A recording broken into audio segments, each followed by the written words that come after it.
you've become an inspiration to literally millions of people, like overnight.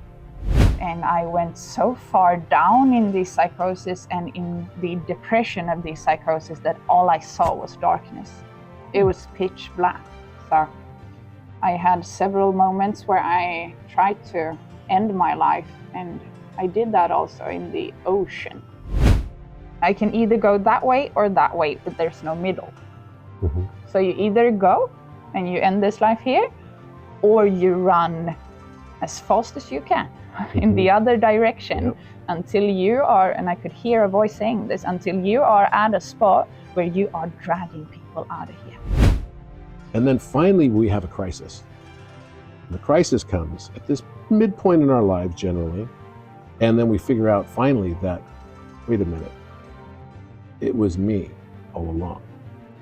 I am not God, because if I am God, I am actually stopping myself from receiving the blessings that God was about. Who is God to you?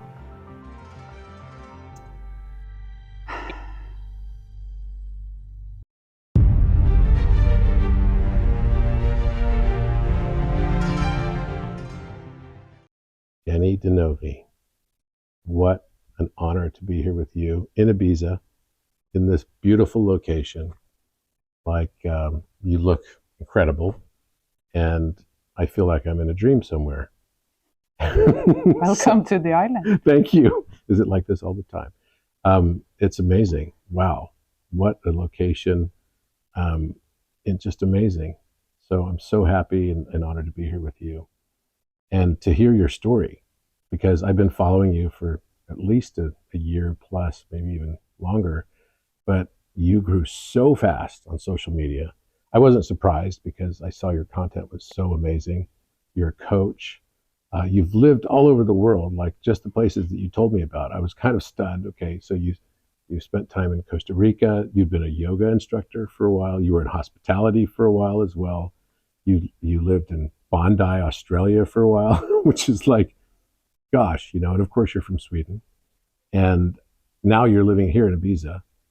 And you've been kind of like a rolling stone. You've kind of gone all these different places. I thought you were, maybe in your mid-20s or something. But then when I heard you lived in all these places, I'm like, how old were you when you started all this stuff? There's no way. And here you are. Tell me your story. Yeah, I think that we become a little bit every place that we live or go to. That's why it's so important to travel, because it kind of carves you into where you're meant to become, I think. It's like some people believe that water has memory, and so wherever the water is gone, it carries the memory of that place. And we're mainly water. So I can see how each place that we go to would have definitely an impact on us, on who we've become and who we are today and who we will yet become. That memory kind of carries with us. So what have you learned as you've gone all around the world? And why did you start going all around the world? What was your reason for traveling? You went to Dubai too. My best friend, he's a therapist and a priest. It's a good combination. And he said one time that, and it's very important to hear for someone who comes from, struggle when it comes to childhood, that actually you're more open to traveling and open to going new places when you come from that, because it's basically like a bird. So if the nest is really, really good, like where you come from and your family and your home and your house and the house that you came from is really, really, really nice, then maybe you're not going to travel as much or move to different countries in the same way as someone who comes from a nest that wasn't so safe. So that's how he explained how I was this curious, because I moved to Dubai when I was 20. Wow. I jumped on a plane alone and moved to Dubai when I was 20. What was it about Dubai that was like interesting for you at that time?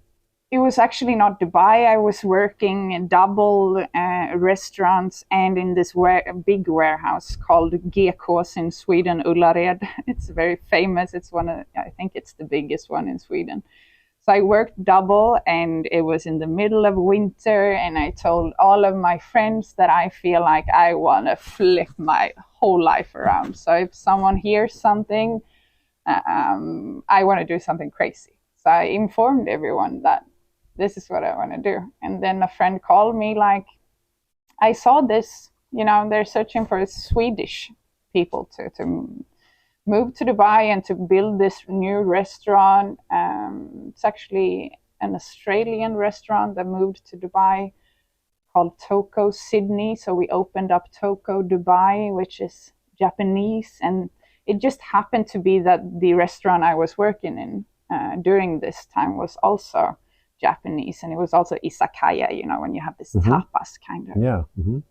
So my boss at that restaurant had this call with this sheikh in Dubai, like, she's awesome, you should take her, and then a week later I was on a flight to Dubai. But I guess I've always been that curious. My parents was not surprised any of my trips. It was just like, yeah, here she goes again. Mm-hmm. Really? Yeah. So had you traveled before that time also, when you were younger even? Yeah, I mean, I've always been like open to traveling and to go on vacations to Bali and Thailand and throughout Europe, but to really move somewhere, like I moved to Costa Rica to become a yoga teacher, when I moved to Dubai or when I moved to Sydney, of course it's different when you're actually like, wow, I'm moving to the other side of the world. Yeah. Let's go. So, I mean, I can imagine that with them, each time you moved to a different place, that there was probably some impetus behind it and maybe a turning point in your life. And as you kind of look back on your life, what were the major turning points that led to who you are now, which has become, you've become an inspiration to literally millions of people, like overnight. And I can imagine, there's a number of followers you have on social media. That's one thing, but the number of people that actually see your content every month is going to be way more than the number of people that basically follow you. So what were the turning points in your life that led to you becoming this inspiration on social media? Did you know that there's a new love affair with mathematics and geometry happening all around the world today? People who once despised these subjects in high school are now finding they're falling in love with them. Do you know why? Because math without meaning is simply information, whereas math with meaning is divine communication.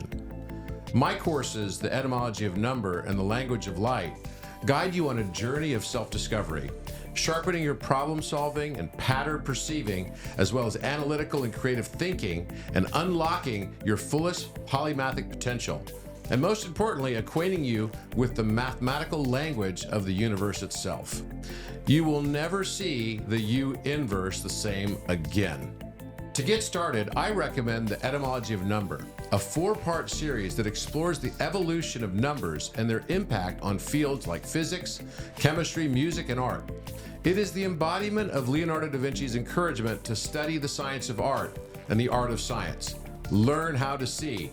Realize that everything connects to everything else. My second course series, The Language of Light, is a 6-part series that builds on concepts from the first course and offers deeper insights into unified sciences, ancient wisdom, spirituality, and their relevance to today.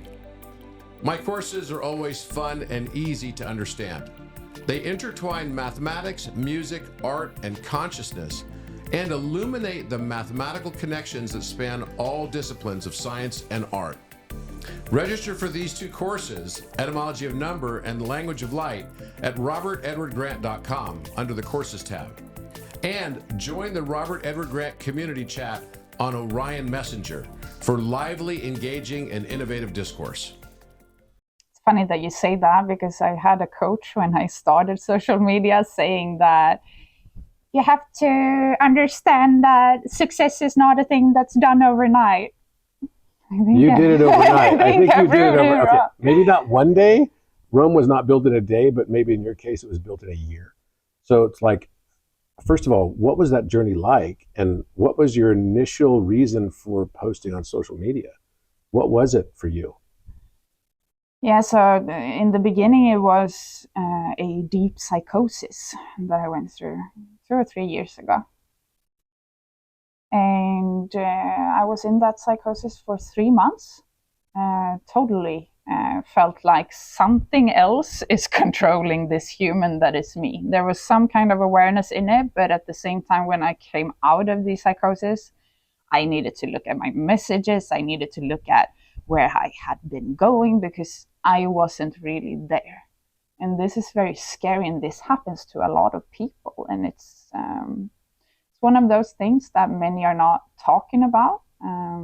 But it was really the toughest period of my life. And I went so far down in the psychosis and in the depression of the psychosis that all I saw was darkness. It was pitch black. So I had several moments where I tried to end my life, and I did that also in the ocean. And the Jenny that I am would never pick the ocean. If I would pick a way to go, it would not be in the middle of winter in December in Sweden in a wetsuit that could hold this cold. It's the most terrible way you can ever, one of them. So I was really like, when I came back from it, I started to realize that it was not me, but I still need to, of course, take accountability for the people that I have been writing. And when you're in this, you can write so long. Like it was like being tapped into a darkness that did things for me, but I still need to own up to what I've done. So, okay, that is a astounding thing to hear, that you had gotten to a point in your own mental health where you actually thought about ending your life. And the reason why it's so astounding, and that is a big issue today, so many people are making those similar types of choices, and some are succeeding, right?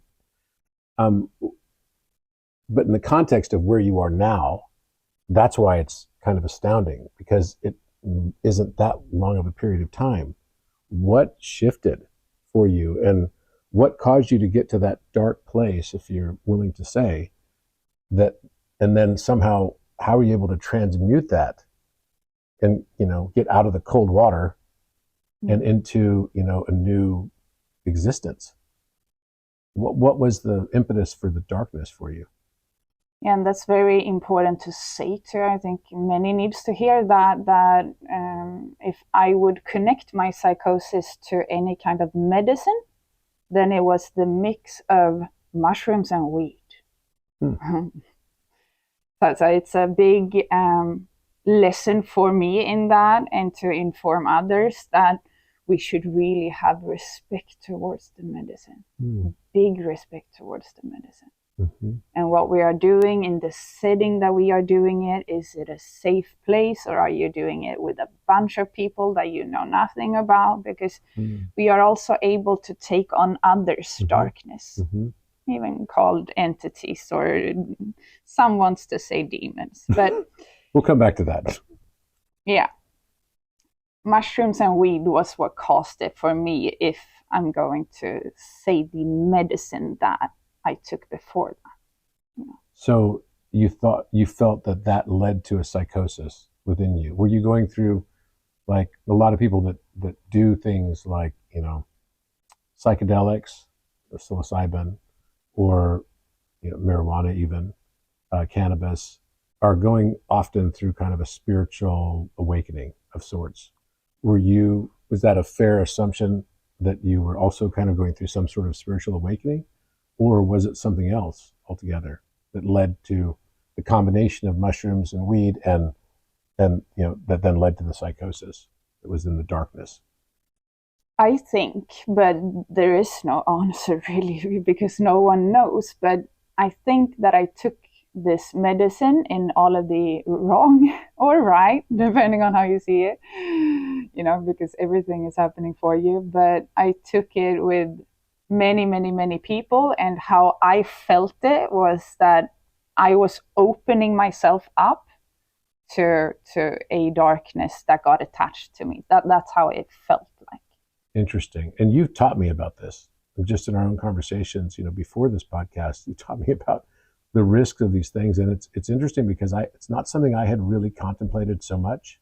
And I like the way you defined what these entities are that you described, which is, it's somehow related to the set and setting, but it's also some reflection in a way of where we are, right? So it's like an attachment onto us. It's not really us per se, but it's still a reflection of us because, we're kind of in this U inverse or matrix.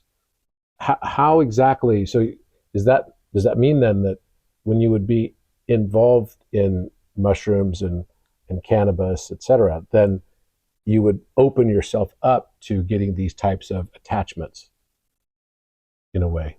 So basically, when it comes to ayahuasca ceremonies or big ceremonies with other plant medicine, you usually have a shaman. And the shaman's job is to separate darkness and to make sure that darkness is not, some don't even want to call it darkness, but entities can go from person to person. So if the shaman is not good enough, and that's also like, how the heck do you know when you jump on a plane to Colombia and you're like, yeah, well, the price is high, so the shaman might be good. Yeah. He looks like one with those feathers, you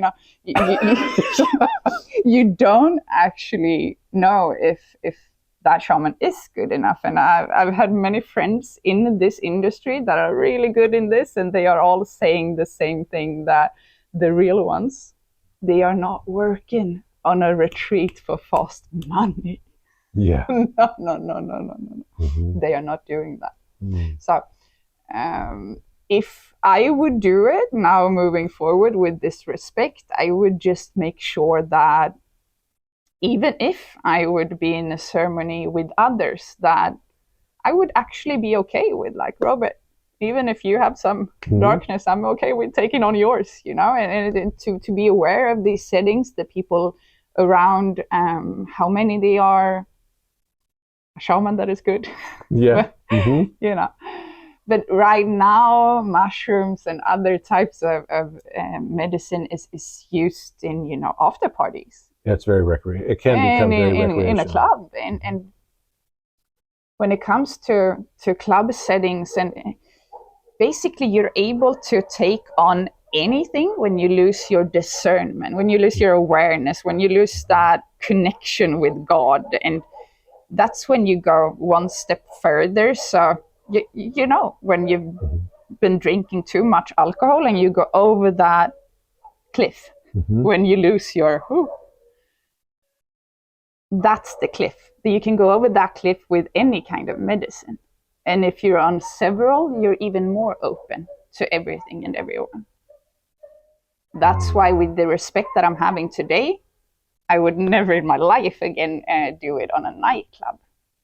No. We need to birth more respect towards the plants and towards the medicine. So you're not necessarily against the medicine. It's just the proper method and usage of it, the sort of set and setting. There's nothing wrong with the medicine. There's nothing wrong with the plants. The plants, we can't blame them. We need to blame Some do. Yeah, we need to blame how we've been using it and really take a look at how are we using it. Because right now, the whole spiritual community is like, just take some ayahuasca and mushrooms and we're going to birth this new earth. But we're going to need a lot of awareness of settings for that to happen, I believe. So you clearly channel a lot of wisdom. I mean, I've watched you do it hundreds of times now, I would say. And it's obvious to me that you are, in order for someone to capture that level of wisdom, they generally either have had many lifetimes, right, where that was their role, that they could actually tap into this aspect of themselves. But the precursor is always being able to be in touch with your own darkness and to realize what it is, because it's the authenticity. When someone grows on social media like you did, from 10,000 followers last October to this year, only 1 year later, it's 700 and almost 800,000 followers now on Instagram. I've never seen anyone grow that fast. I never have. And the only way you can, that I believe, is when you're truly authentic. Or you could buy a bunch of followers, and I know that that's not what you're doing. So that journey means to me that you had to have been in touch, or at least become acquainted with your dark aspects. Everyone's got darkness. I'm not afraid of people that have darkness. We all have darkness. I'm only afraid of people that believe they have no darkness, because they're not acquainted with it, and therefore they cannot be in authentic love, and they're in different forms of narcissism. So they might actually have self-loathing to a very large extent, except for the part they think they're projecting to the world around them, which is a very narrow bandwidth of what they actually are, because an eye can't see itself without the aid of a mirror. And what was that aspect? How did you come into acquaintance, with that darkness? Was it when you were contemplating suicide that you had to like find something within? If you're comfortable talking about it, what happened that you were able to pull away from that mega darkness and then decide to stay here? Yeah, so today, of course, I'm very thankful for that ride to the darkness, because it was really, and how my best friend, who's a therapist and a priest, he explained it as, it's very cool to be at your age and that you went down and killed your demons and dragons. And that's really how it felt like. It felt like going straight towards it, because in my psychosis, I was all sober. So this was just me and the darkness. I refused to take anything. I had a best friend, she's a doctor, and she was like, some medicine, no, just let me do this, because I need to do it alone and to really face this. And so what you said about the darkness that we all handle, so there's different ways really to go to battle or to handle those parts of you. And you can either do ayahuasca. That's basically going straight into... Have you done ayahuasca before? No. Yeah. But what I've heard, it's like going into a fight with your dark parts. Yeah. But there's also exorcism. And then you remove. You don't have to fight. But there's also depression and going in sober. So there's probably more ways to do it. And which way do you think most resonated for you? I guess the Swedish warrior that I am really wanted to do it sober and all in and on my own. Yeah.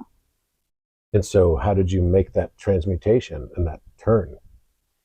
Yes, I guess what you're saying is, when I went down and it became all black and I had those suicidal thoughts all the time, I came to a crossroad, and the crossroad was actually, I could see it, because you see very weird things when you're in a psychosis. And I can laugh about it now, but it was, whoa. Worst thing. And after that, I can do whatever I feel like that.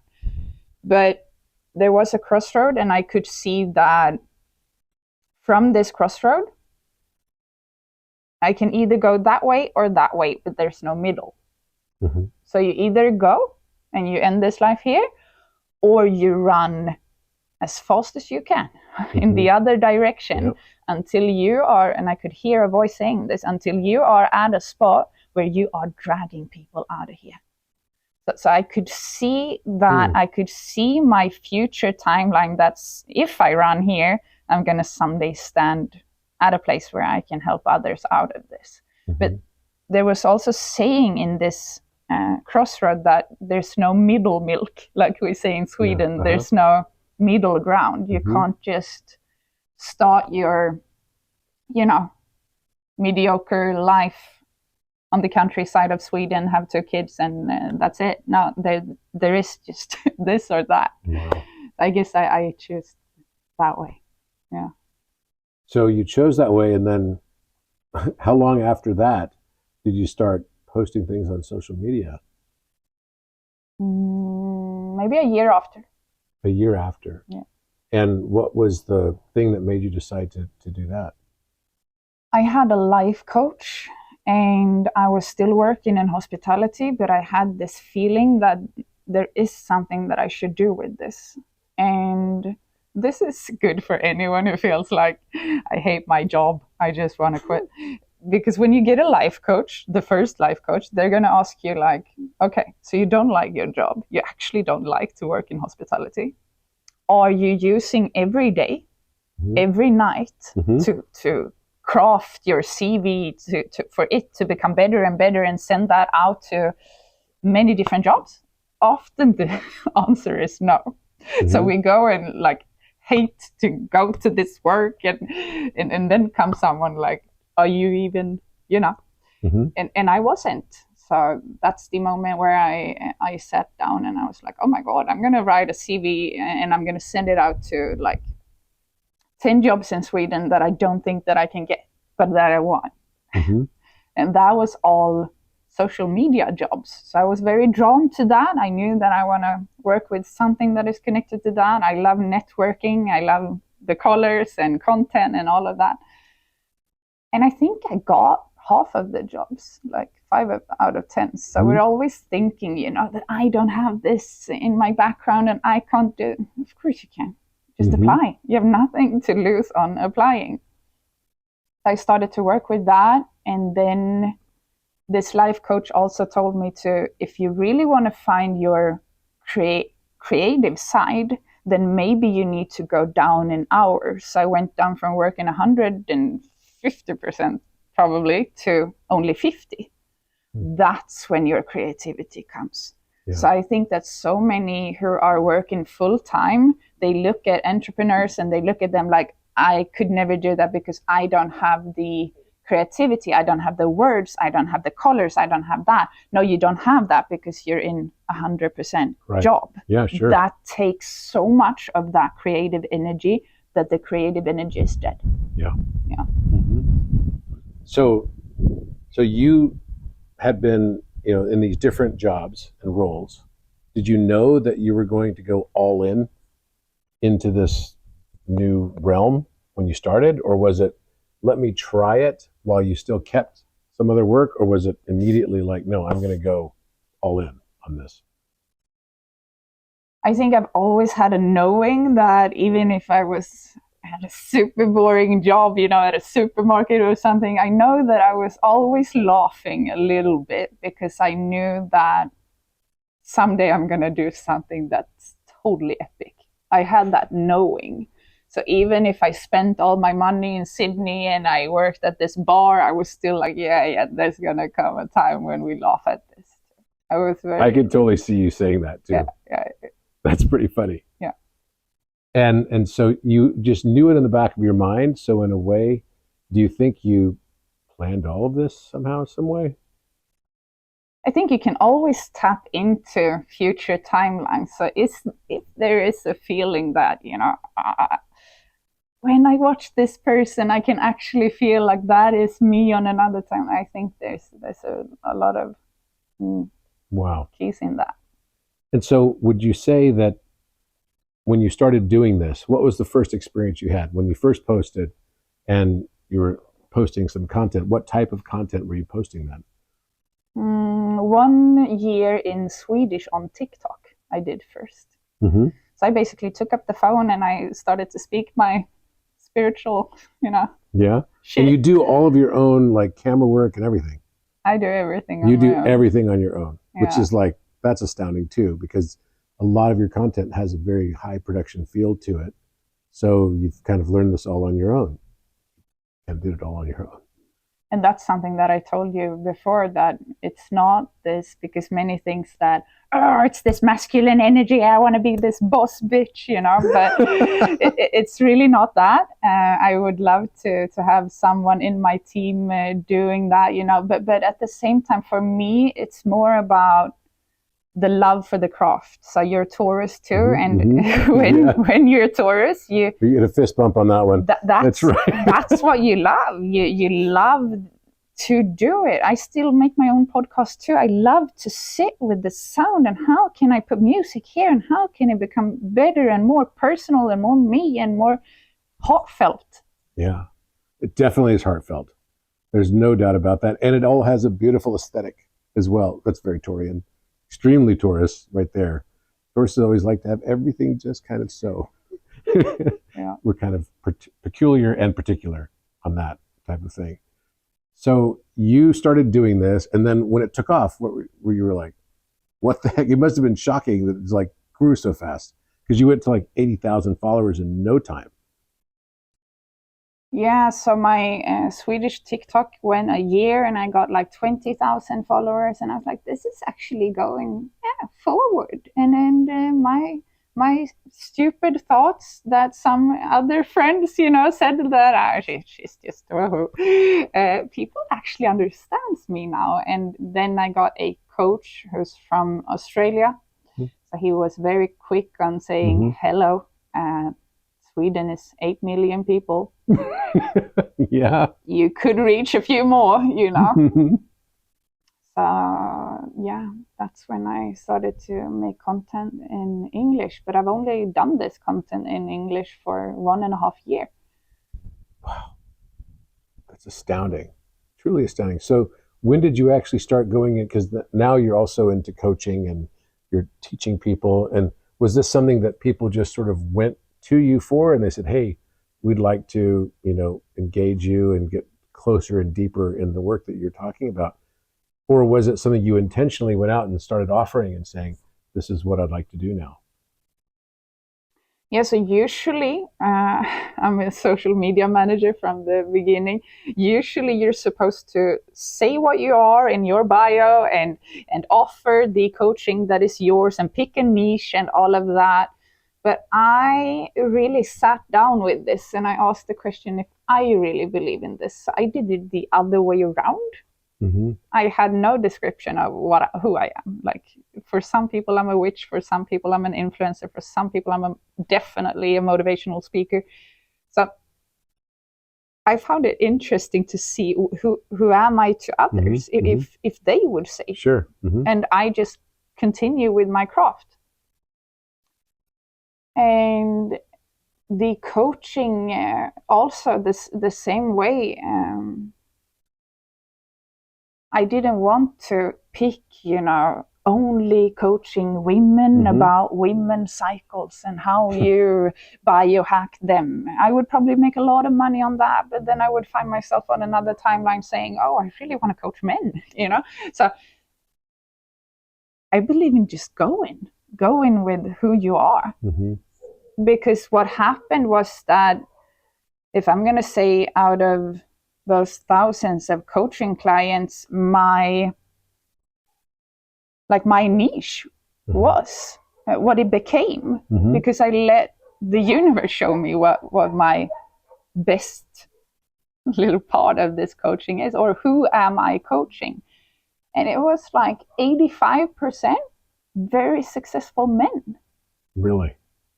So, I mean, if I would have gone towards what I know the best and this for women, and it would still be the ego for me, because now when it's the other way around, it's for my or this soul is showing what I'm supposed to do. Yeah. It's funny. I read a quote. I don't know that it applies to you, but maybe it does apply to me. It said that Taurus is really good at giving advice. And it's fantastic advice, but isn't always the one to implement their own advice. And I kind of laughed at that because I was like, I am that I am. So how do you feel about that? 100%. And I would also say that because I have so many friends, close friends that are coaches and therapists and all of that, but they are usually not the ones who are, doing relationships the best or having the most perfect days, or no. That's they are good at structuring up others. And that's something that I found myself in recently, that holy shit, I need to turn this knowledge towards me too. Not that I'm not walking my knowledge, I am doing that, but I need more. We need to coach Jenny more. I can feel 100%. So if you could give advice to Jenny, what would it be? Right now,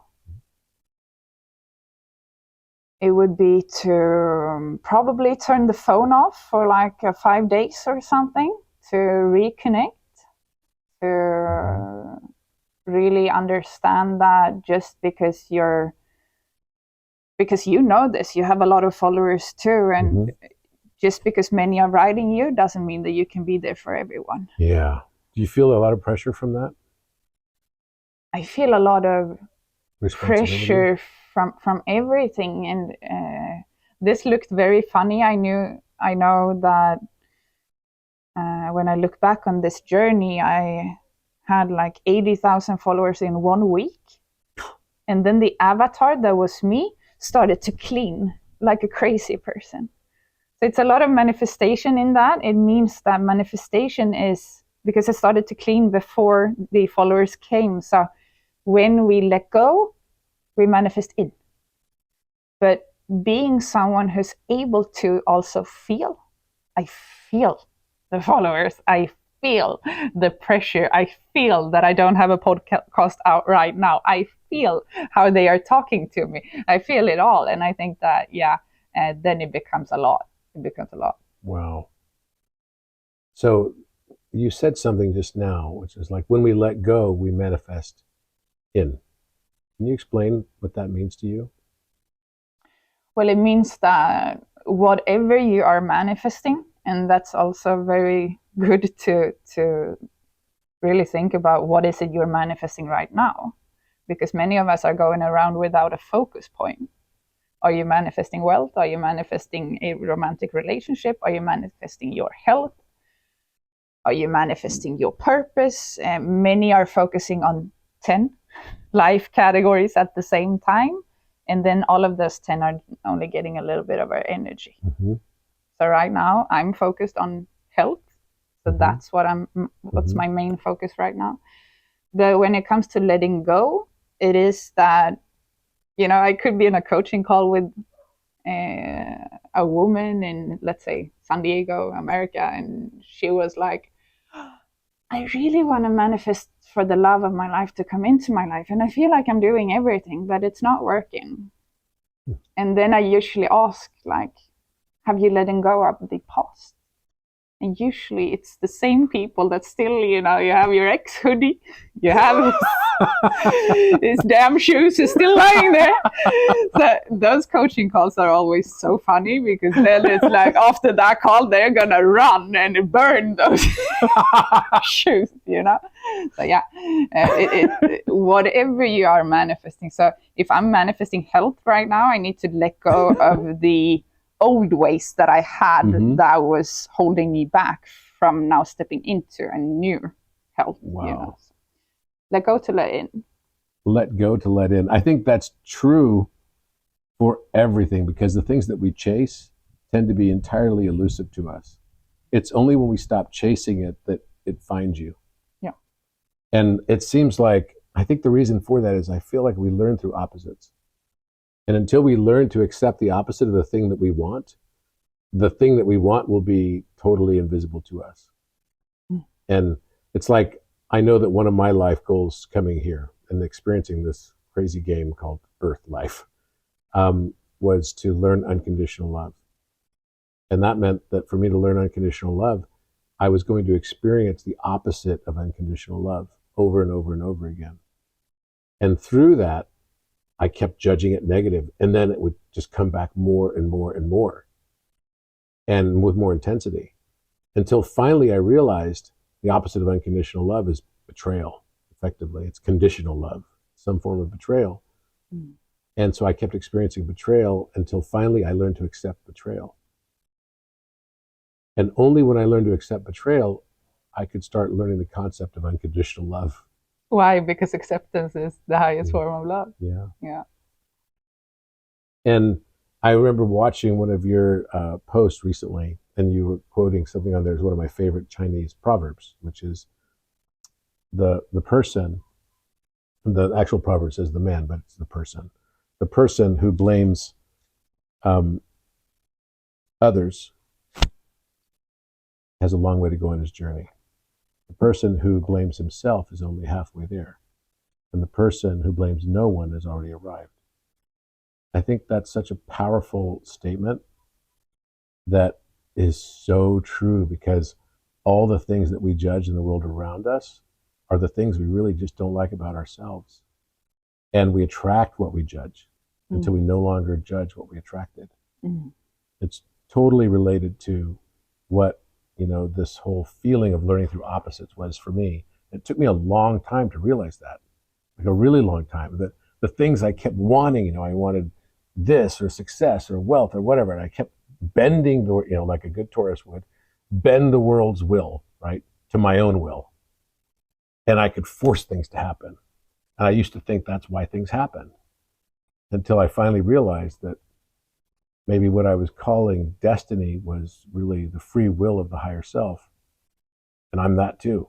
So I stopped asking the question, why did something happen to me? And started asking the question, why did I choose it? Exactly. When did you come to that realization?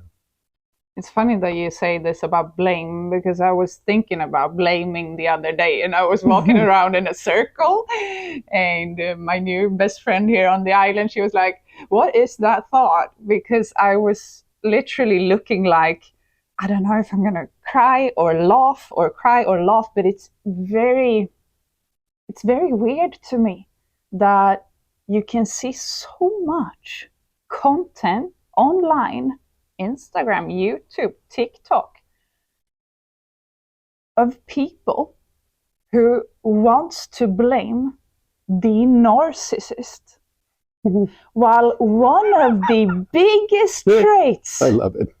of a narcissist is blaming. Yes. It's one of the first things that a therapist sees, that this person is blaming all of their lives. Totally. Everything that ever happened to them was their fault. Yeah, I know. There's even a term, right? You can find so many videos on YouTube about like my narc, they say my narcissist type of thing. And it's the empath who's saying that they have a narcissist, and they don't even realize that the very act of blaming someone else is narcissistic. Yeah. It's just a different form of narcissism. It's covert narcissism versus overt narcissism. And that's still just as much narcissism. Yeah. And it's so interesting, because the first thing we want to do is we want to blame other people whenever we feel shame for something. And this is how we create our personas. Our masks become the mask of, oh, this is the thing, it's like, I feel ashamed, so I got to blame somebody else for this. Yeah. And I remember I had a talk with a therapist about this, and I said, what's the most common denominator of a narcissist? Forget whether it's covert or overt. You know what they said? It was interesting. This was like a well-trained therapist I've known for 15 years or something. And she said, it's very simple. The inability to apologize. Yep. And I was like, It made me think, because the people that I've met in my life that cannot apologize, they're usually the ones that call out the arrogance and narcissism in everybody else. And then I realized, oh, it's like this old rule I learned in like junior high school. If you smelt it, you dealt it. Which means it's like, if you're the one who's calling out, you spot it in someone else, the thing you're spotting in someone else is actually the thing you have. Yeah. Yeah. And that's when I started realizing, I'm like, oh shit, that's me too. Then again, I'm not a big fan of labels, I have to say. No, I'm not either. Because when you know manifestation, you don't do labels, because then you know that if you're someone who, walks around talking about narcissists every day, you're manifesting more of them to come into your life. So it's like people that get stuck on belief in everything's a conspiracy. ADHD. Yeah.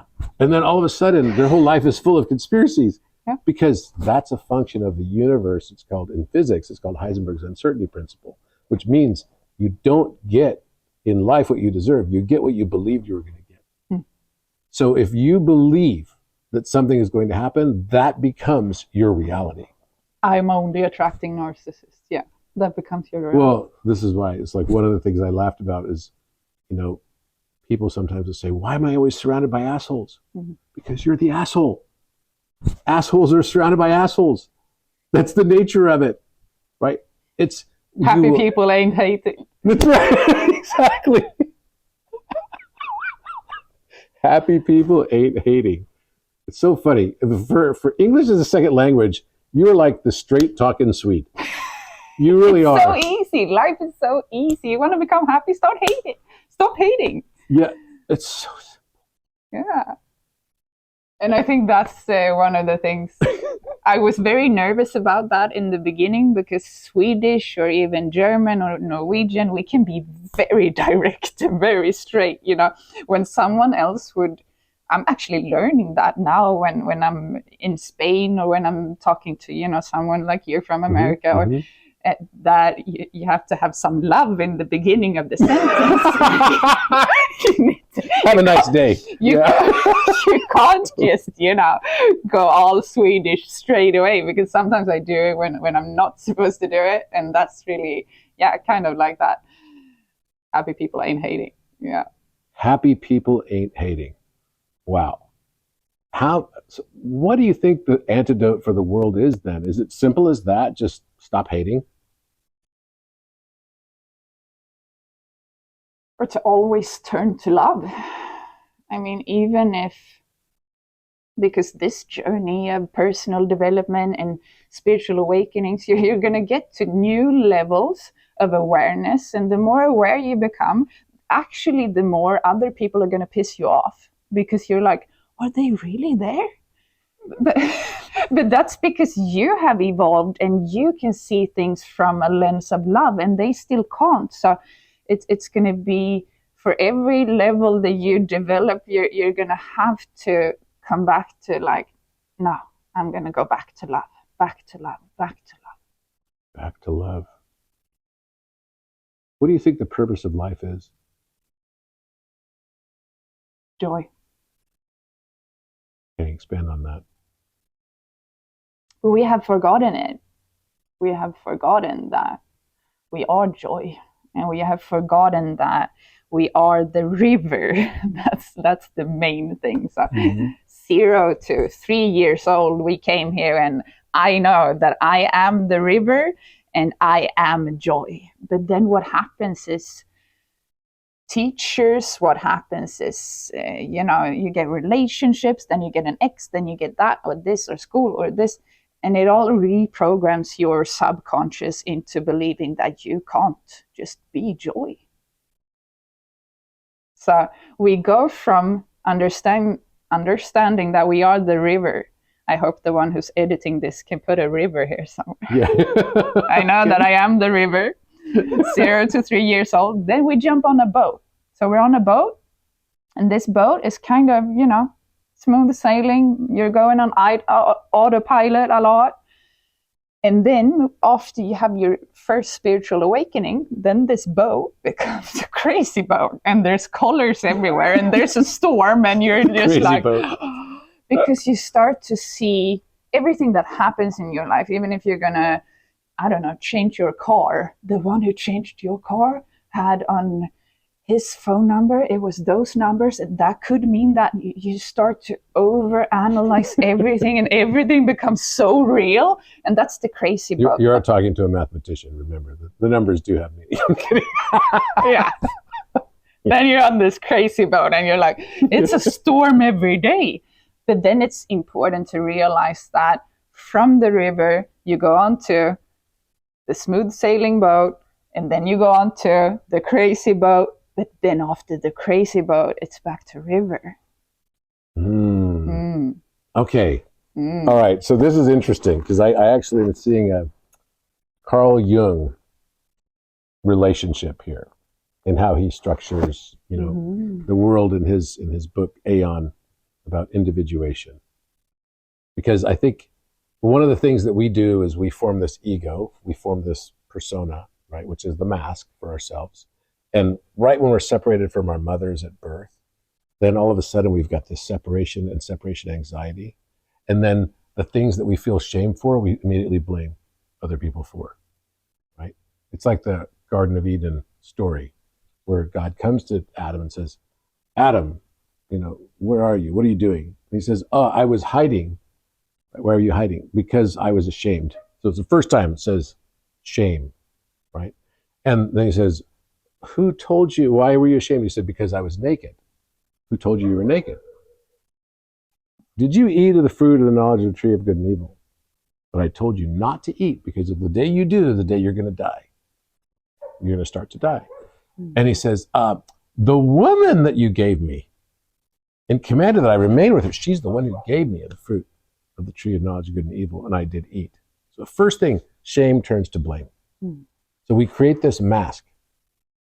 We don't even realize we've created this mask. And as we get older and older and older, we get more and more defined in what we think is good. We make this separation of good and evil. We think this is good, I am that. The thing that's bad, I'm not that. And the rest of the world is that.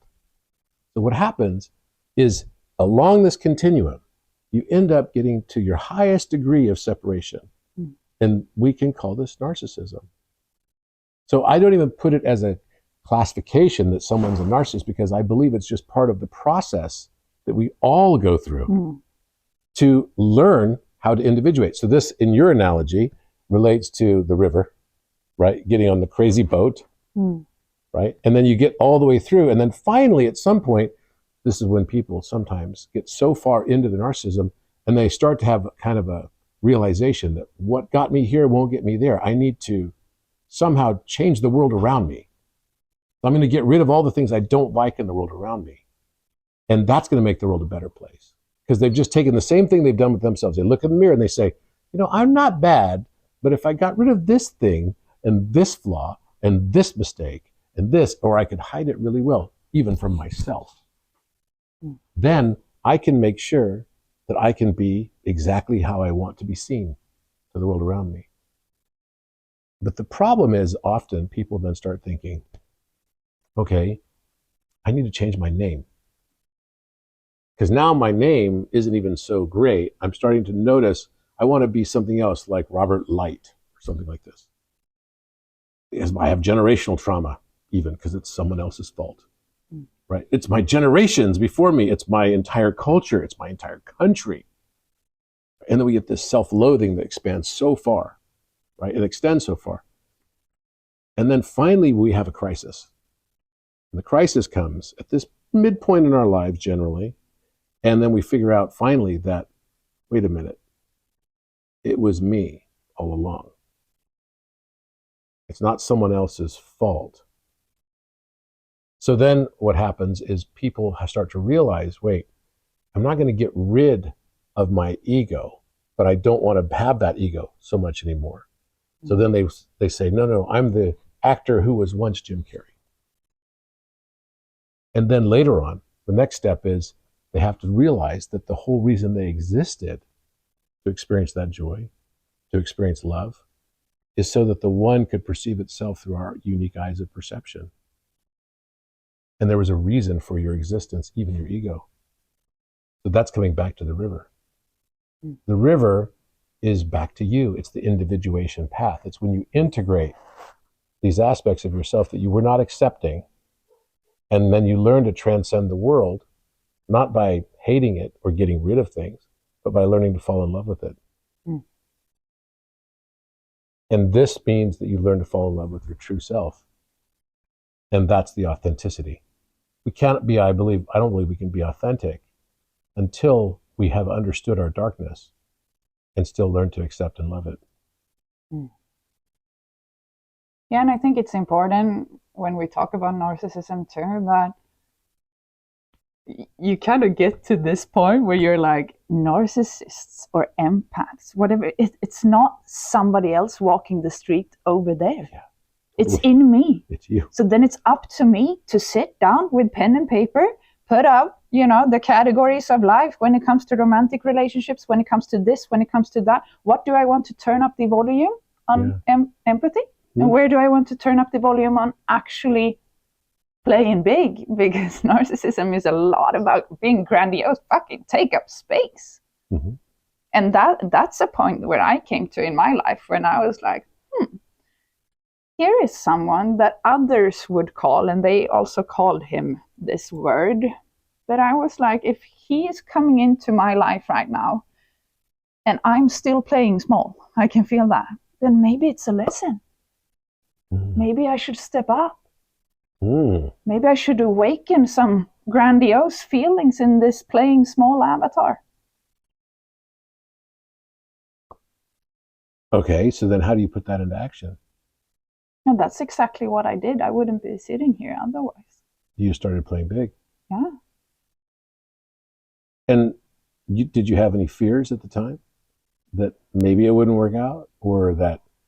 I mean, to be sitting in Sweden, suddenly making personal development videos in English and having everyone around you look at you like you're losing it. It takes some balls to do that. It does. And it would have been so much easier if I would have done it again. I would probably have moved to a country where I could just move to London or something, when it feels more comfortable, where everyone is not looking at me like I'm a fucking alien because I'm speaking English. Because that's how it looks like. I still don't know any other women's, talking personal development in English in this way in Sweden, Norway, or Finland.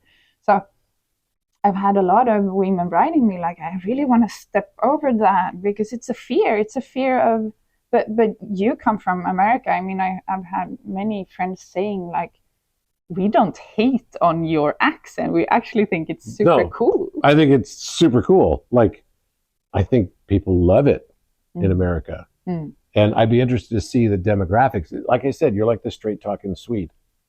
And of course, you're definitely easy to look at too. So it's like, you look at this video and wow, she's talking, wait, that's profound what she's saying. Let me watch that again. Everyone's already looking for an excuse to watch it again. And it's the accent, it's the whole Jenny. And to me, that's just like part of your magic. The accent is part of your magic. The Swinglish. The Swinglish. I mean, look, I think of you and I think of like, when I was a kid, I was like listening to songs by ABBA, and like what's the archetypal Swedish, Viking woman or something. Yeah, I can totally see that as you. You even look like that today, which is like, kind of, like I said, it's almost, I start off by saying it's like, am I in a dream? This doesn't seem real.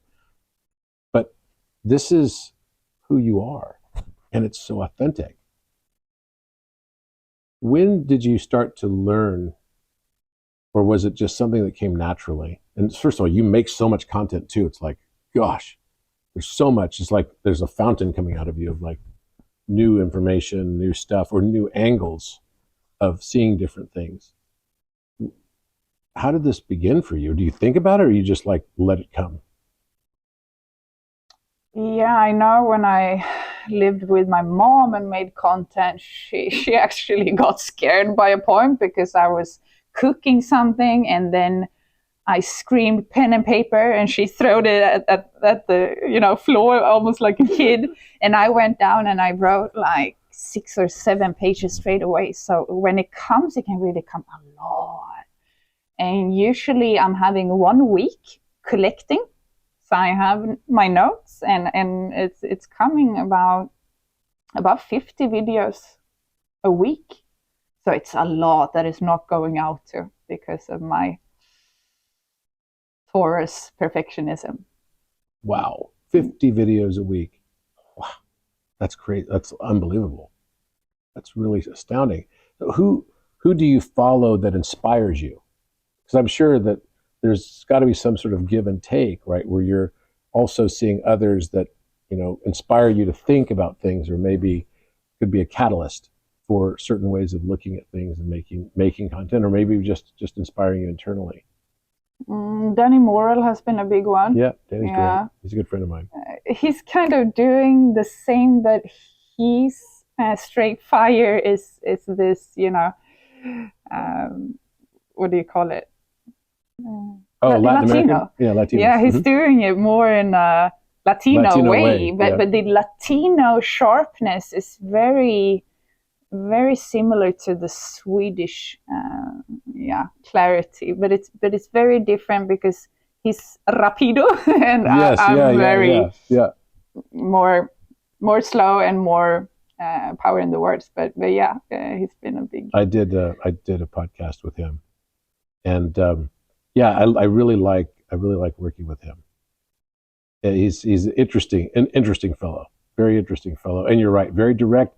And he said something to me that I was like, it's kind of funny. He goes, "Okay," he goes, "I like your watch," and I go, "What about it?" And he's like, "Well, I always wanted to have a watch like that." He goes, "But I tell myself that it's like, I shouldn't. It's sort of like I'm showing something." I'm like, "Why are you still feeling like this about putting limitations on yourself?" I said, "You want to buy a car? Go buy a car." Yeah. It's like, and he's like, I know. It was really funny. He was during the whole podcast. It was really good. But, who else besides Danny?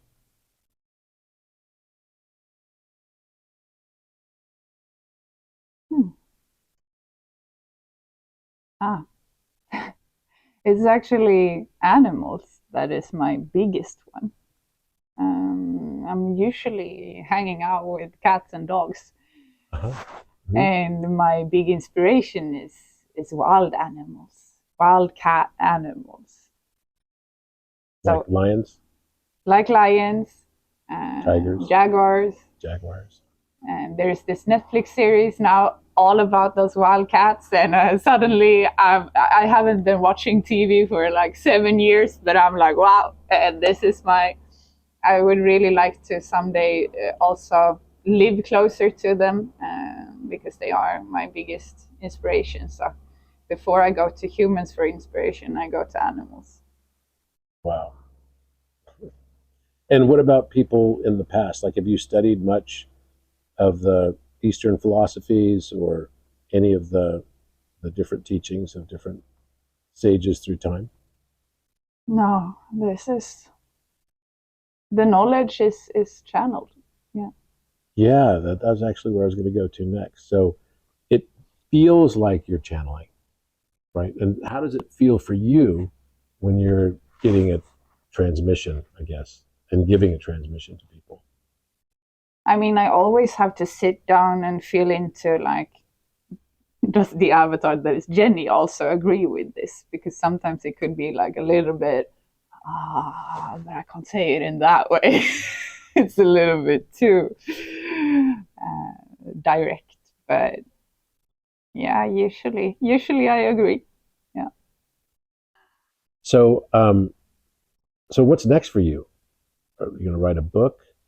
Are you going to like continue coaching? What do you want to see? What's your dream? I'm building right now to two big worlds that my followers are going to be able to tap into, where I'm going to give them the keys that they are actually asking me for. And I'm not going to say too much about that, but I had that question the other day, are you going to write a book? And I was like, I think I keep going until someone writes a book about me. It's a little bit That's like a different that approach. to say, but that's a different approach. If I write a book now, I'm going to stop a little bit. It's going to take a lot of my time and I need to continue forward. Mm-hmm. Yeah, because that's kind of your philosophy, right? You're just like, keep going. Yeah. Keep making more and more spontaneous content, I guess. I mean, if you would put all of my videos and all of my podcasts together, it would have been a book now. So I'm basically living the book. Well, one of the things you could do, maybe to think about, is you could hire a ghostwriter who would take all of those content, put it all together, and write it as a book for you. Something like that. I've kind of done that before. It works well. Works really well. And you have so much content. You could have mountains of books. And what about like, where do you want to travel to next? Where's like the world places that you'd like to go to that you haven't been to yet? New Zealand, Africa,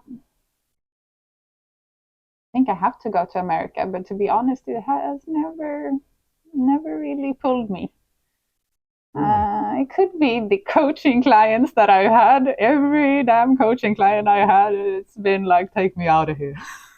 So then you don't think of it as a country that I need to go. But I think that I will, of course. Iceland, I really want to go to. I've never been to Iceland. Philippines. Philippines is beautiful. But I think Africa is next on the list. Where in Africa? Anywhere where the wildcats are. Where the wildcats are. Yeah. I spent 2 weeks in Botswana on a horseback safari. It was one of the best 2 weeks of my whole life. It was kind of scary to be the food on top of the food, but like, yeah, it was really intense. Chased by elephants and hippopotamus, and the animals that you don't think would be the most dangerous tend to be actually more dangerous than the wild cats. But it was an incredible experience. I highly, highly recommend. And it's completely raw. It's not like a reserve where it's I mean, Okavango Delta is raw, but I've done Singida in South, in South Africa, and the Kenyan reserves and everything are Masai Mara is like absolutely beautiful. I want to go to the giraffe place. There's a giraffe house. That's pretty amazing. But yeah, I think Africa is epic. And you, where do you want to go? I've been to like 140 countries, and I'd like to go to Iceland. I've not been to Iceland. So as far as like on the list of places, I'd like to get back to the Philippines. It's been a long time since I've been to the Philippines. I'd like to go to Nepal. I don't think I would want to, I would get to base camp, but I don't have a desire to go try to get up Everest. But I would probably, I've been to Bhutan. I'd like to go to Mongolia. I don't know, I've always just been fascinated by some of these places, Ulaanbaatar and maybe Siberia. I've never been to Siberia. Finland also. I'd like to see the reindeer. Yeah. You're probably not going to stay in Finland. Antarctica also. Yeah. Antarctica. I'd like to go to Antarctica. And but I think that's pretty much, maybe Papua New Guinea. There's not that many places I haven't been already. Now I'm kind of going to all these sacred sites, and I enjoy that. Like coming here also to go to some of the sacred sites is one of the things I was excited about doing here, because I'd heard about some pretty amazing places here that I'm excited to go to tomorrow, in fact. And, I believe that, yes, we're here for the joy. Like you said, I feel like one massive aspect of that is to learn how to love and how to be loved. I see this as a big school, and we're all learning through this school. And it's a wild and crazy school. Everything is teachings. That's it. There's no mistakes in this world. No. There's only learnings. Yeah. That's how I see it. And that's why the acceptance is the most important part. It's like, I accept that I'm having a human experience. Yeah. But it's a human experience. Totally. I am here to experience heartbreak. I'm here to experience uncomfortable dentist appointments. I am here to probably experience divorce. I am here to feel it all. And if I'm not leaving this place, then others are gonna leave this place from where I'm at. So it's just a big acceptance of that this is not what we say in Sweden, this is not a shrimp sandwich.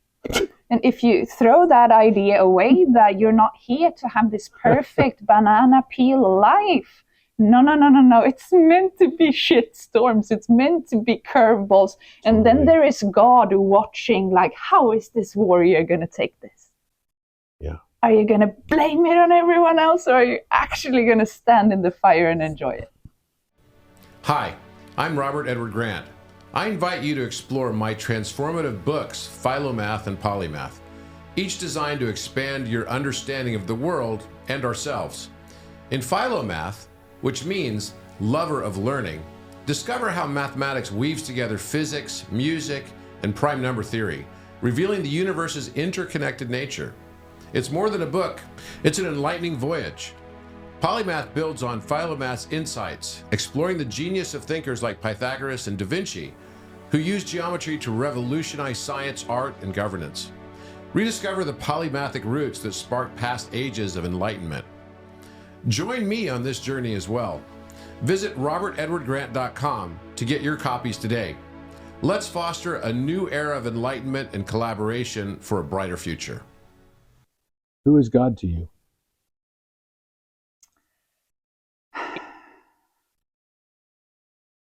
How I see it is that why do we even have this fight, in religion? Like, you believe in that, religion is the masculine, it's structure. So if you're more prone to, as a human being, that you are more drawn to structure, you like 1, 2, 3, this is how we do it, you're going to be more drawn to a religion. That's okay. You do that. You have your book. You do that. That's it. If you're more drawn to the feminine, which is open spirituality, you're going to be open to, I can be empowered by many. Like, you have your backpack, I call it, and then you can, throw in whoever you want to have here. I have Buddha, I have Jesus, I have Holy Mary, but they are all working as a team. Yeah. It's no separation, it's just love, and it's my backpack. I can take someone out and I can put someone in any day, But we don't really have to fight about this, because the structure and the religions and Jesus and Shiva and Buddha and Shakti, it's all people who were so open that God was shining right through. So right now in life, in 2024, we're walking around right now, and someone is going to become Jesus, years from now. It's an avatar that is so open to this, to God, that we believe that they are God. It's basically, what do you call it in English? Fiction characters. And sometimes it's easier to just, lean a little bit on this fiction character that is called Jesus. And sometimes we benefit from that. I have it too. But it doesn't mean that I'm saying no to every other religion, It's, I don't know what the fighting is about. If Jesus would sit here now, if Buddha would sit here now, they would all be asking, why are you not just, walking each other towards faith? That's it. And love. And love. And joy. My own feeling is I've been in religion, and I've lived in that. And it's the organized religion part. I can totally empathize with what you just said. I believe that some people will be magnetized to that. But I believe that when I say God, the word God, I literally mean the entire universe. That we're all part of that one that's divided, and divides itself so that it can perceive itself. Just as an eye can't see itself without the aid of a mirror, consciousness can't perceive itself without dividing itself. And so we all have a unique purpose in that. We're feeding a field of information, of emotional states. We're here to feel. It's all about the feelings. I used to think feelings were bad. It's like my logo side of being a Taurus, definitely. I was like, okay, I like to lean on my empiricism and logic. And I realized in Peru a few weeks ago that there were these people on the trip that were showing me this. Hey, Robert, look at this. And they were invariably women who would say, look, I took a picture of this, and what do you think of this? And this is what I see. Because we're trying to discover stuff there. And I was usually in a deep, serious conversation. And I would feel like, why am I getting interrupted all the time?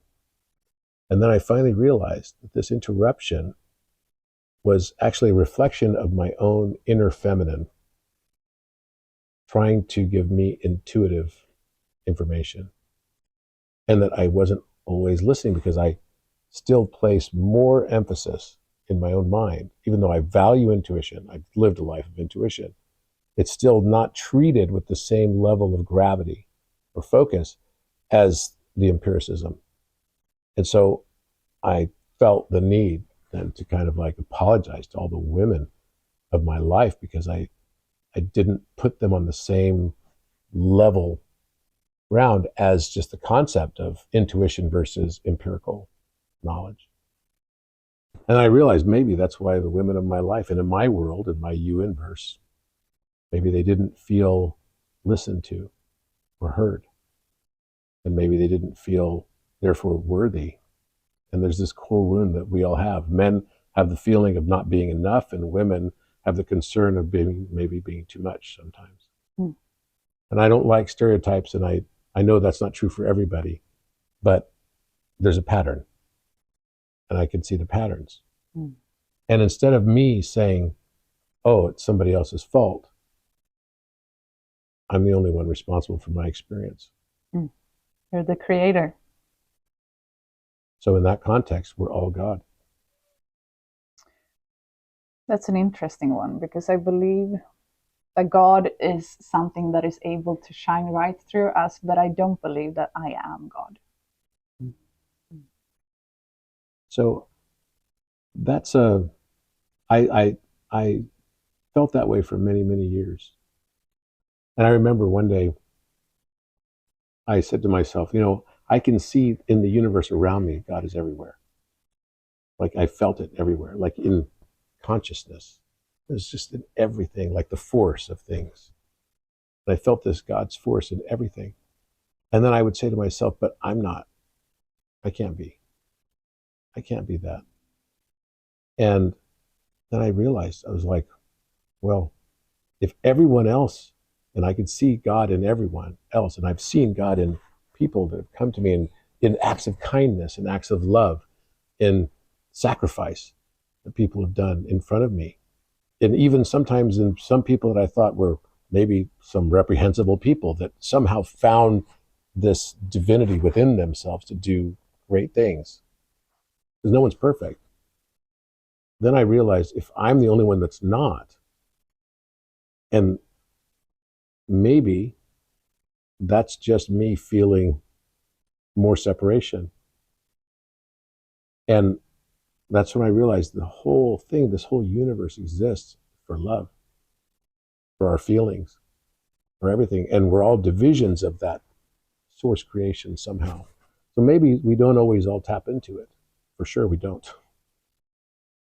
But to me, it's the dark and the light. The contrast is what makes the light so beautiful.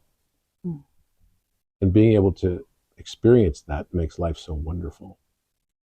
Every suffering I ever experienced, I look at now and I think it in a new way. I look at it as, why did I choose this as a creator? Why did I choose to suffer this way? And it's always for some new level of awareness that I didn't know about myself. And I don't end myself with being just this avatar, this body. It's my entire experience. I can't separate my bias from my experience. So it's a nuance. I definitely believe that we can channel source very freely, like you do so beautifully. And you're like a clear channel. It just comes through you. It's just like, and I think that's why you become so popular, is that people feel that authenticity. They know that it's real. But each of us, even when we can channel like that, we're always going to have some contrast in our lives. We're always going to have some suffering. You know, Jesus suffered for sure. And I think he was a great avatar who taught the same thing, which is that love the Lord your God with all your heart, might, mind, and strength, and love your neighbor as yourself. And then he taught, judge not, lest you be judged with the same judgment you cast on others. That's the simplicity of what he was teaching. But then it became so much other structure and so much other things. To me, it's really, at the end of the day, learning to love ourselves and learning how to love and how to be loved. and experiencing the joy that comes as a result of that.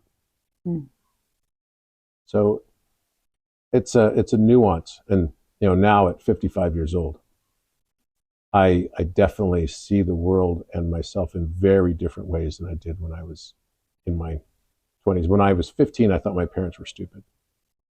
Yeah. Then by the time I was 22, I thought wow, they got so much smarter in 7 years. And then by the time I was 30, I was like, wow, they got so much smarter again. I used to think everything was black and white. Now I realize that all the things I was learning weren't facts, they were just facets. Funny that you say it, because I had it the other way around. So up until 5 years ago, I thought that I was God. Really? And then I was in this moment where I really wanted something to happen. Like, this was a big, I'm not going to say what it is because it has to do with another person, but it was something big that I really wanted to happen, to manifest, let's say. And I had this call with my best friend who's a priest. And he said... And therapist. Okay. And he said what changed me totally from that day. He said, Jenny, I want you to take 10 steps back and be Jenny and let God be God and see what happens.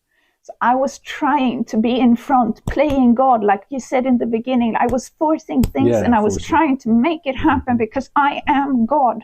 What happens if you take the back seat? What happens let go and manifest if you let Jesus drive, Jesus take the wheel. Jesus take the wheel. So that's the moment where Jesus actually, or Buddha, or everyone took that wheel and we've been driving, like they've been driving. I'm sitting in the back.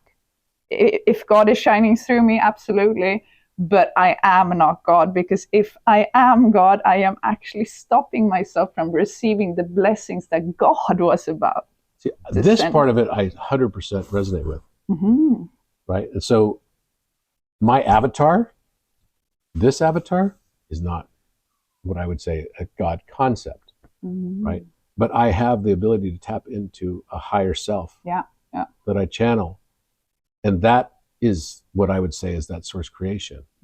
But God source can come through all of us. But this avatar is going to be, like, I don't like the term meat suit, but it kind of is. It's a kind of a meat suit avatar for me to have this experience and play this game where I first start thinking I'm an actor on someone else's stage. And then I realized that, oh, maybe I'm also a director. Maybe I'm also a producer. Maybe in my higher self connection, because it's not separate from me also. It's when I can channel that, then in some way, somehow, what I thought of was destiny was actually just the free will of a higher self. So yeah, Jesus take the wheel. I love the meme. It was so funny. I think it was Sister Shanti. She posted this picture of like Jesus standing next to all these steering wheels on this back wall. And it says, when Jesus, took the wheel several times. There was like all these wheels on the wall. I was kind of laughing at that. But I definitely believe in the surrender, and that's the acceptance. I realize now it's like my destiny is set. I don't need to worry about it. I don't need everything I used to think I was forcing to make happen was just part of the path that was chosen. And I can accept that now. I think we walk different in it also. So imagine me going into a retreat here and I'm thinking right now, like I am not Jesus, but I think I'm engaged with Jesus. That's the feeling. That's the feeling. Yeah. So that's what I'm walking with. But if I would walk into the same retreat thinking, I am God. Yeah, no. No. That's not what I mean. What I mean is more in the context of the universe is God, and God's creation is not separate from the creator. In my belief system. Yeah. It's a very Buddhistic way of looking at the world. It's not thinking that, okay, I am God and everyone else is not God, right? That I don't believe at all. It's the context of this entire universe is God. And we all can tap into this God source of information, and we all can bring this higher frequency of experience to the world. it's not limited to one person or one avatar. And I actually believe that there will be many,